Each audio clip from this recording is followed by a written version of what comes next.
It's fine. We managed to steal you away from the coffee break because obviously you've just done your session. Yeah. How did it go?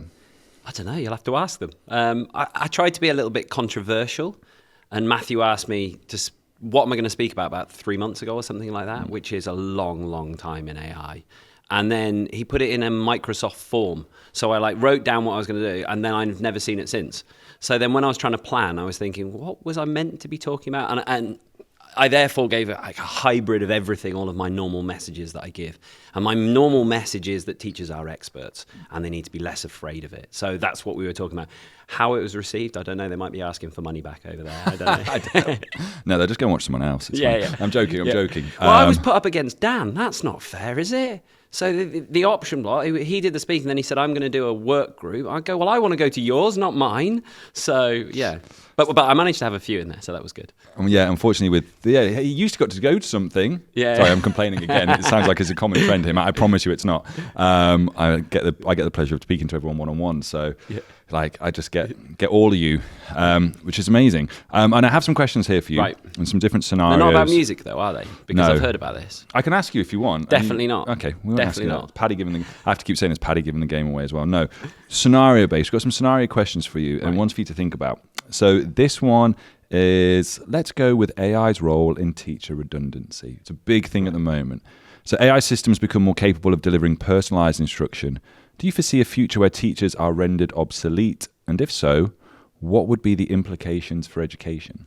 Okay. Just a small question, yeah? Just to start me off, thanks. I've warmed you up with the conversation. Yeah. I think it's a difficult one, and I think it's changing so quickly, the answer to that question. But my standard answer would be to that, it doesn't depend about what AI can do, it depends about what it's perceived to be able to do, because education is far too important. So I talk about and Dan touched on this in his speech, but if we go into a world where it's acceptable to marry a robot, to have a robot as a girlfriend, yeah, you're raising your eyes. But if that is acceptable, and who knows? Now, I would have, a year ago, you go, don't be ridiculous. But it's starting to be scary and possibly in the future. So if it is acceptable to date a robot, I think that's when teachers have to worry, because then it's fully socially acceptable and it's perceived to be normal. But up until that point, parents aren't going to trust robots on their children out and out, because why would you? It's the most important thing you've got is your child. You know, you can test other things, but your child, you want the best for it, I think, generally every parent, and therefore you're not going to unleash your child on some testing facility in the same way you wouldn't date it. So I think, yes, many things are developing, but I think teachers will be the last frontier for that to change. Yeah, if Hollywood has taught me anything, that's why I like to start with these types of films. And they go, well, it's not too far away. Now I raise my eyebrows because thinking about, I'm sure I've seen someone marry their dog. That's what it is. So maybe it isn't too far away. It's not too far away. Right, let's give you this scenario then. Right. The silent classroom. AI tutors available 24/7. Students prefer consulting ChatGPT over engaging in classroom discussions. How would you address this shift to maintain interactive and collaborative learning environments? Okay. So why are they silent? What's happened there? So they're busy with their AI tutor. Right. So the teacher has instructed them to do this, or they're like, no, I don't want to listen to the teacher. Well, the question... I'm throwing more stuff back at you. You're breaking apart my question now. Let's go with that it's just a teacher is in there. Right. But more of a supervisory role, because students now are just 24/7 with the AI tutor. Okay. How do we go about them bringing them in to actually develop their communication skills, their oracy skills, their idea of collaborative learning? Yeah, I mean, I don't know why that scenario is happening though. That's it. I'm like, that's someone who said, let's put all the learning over to AI, and I don't think we'll get there. But in your hypothetical, well, let's say it's hypothetical. But it's going on in the UK. There's some, yeah. There are some. I mean, obviously, the IGCSE one, isn't it? Yeah, where you could call them in terms of coaches, facilitators. Yeah, but I think that's not across the school. That's like a select lesson. Okay, and that is different to the whole school, which was how I was interpreting the question. Like, they don't ever have a teacher that interacts with them. So if we're talking about that, then maybe there's some merit in that it's half an hour a day or a lesson a day where they are talking to a tutor that is AI.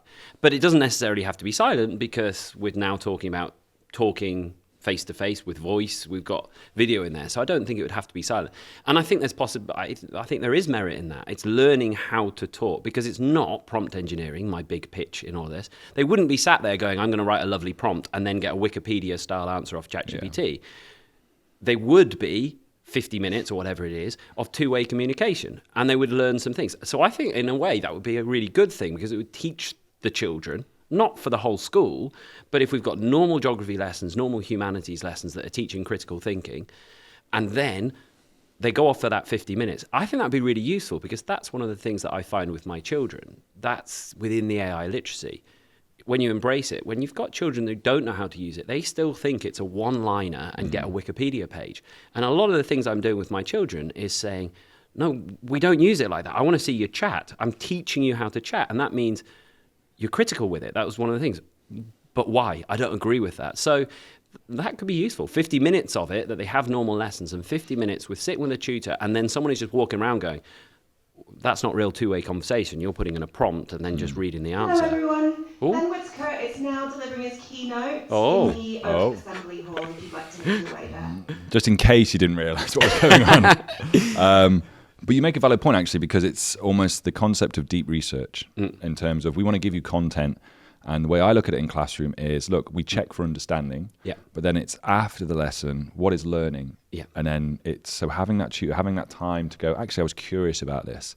And I think that for me is one of the fundamental skills I'm trying to develop with my students at the moment is curiosity. Absolutely. And it's not easy. But for me, if I roll the role reversal this now, you can use AI as your professional development, like massively so, can't you? Massively so. Now, I understand we want to get off to watch Mr. Whitaker, not because we want to heckle him or anything like that, because he's got some good things to say. So I'm going to ask you one last question. It's not the music one. Oh, nice. Let's suppose ChatGPT developed a sense of humor. Right. What's the worst joke it could tell during a serious lecture? That's just as bad as the music one, isn't it? Yeah, but it's related to what you were talking about, so therefore I've tried to slide it in there. All right, so the worst joke it could tell. Just think about the worst joke you could probably...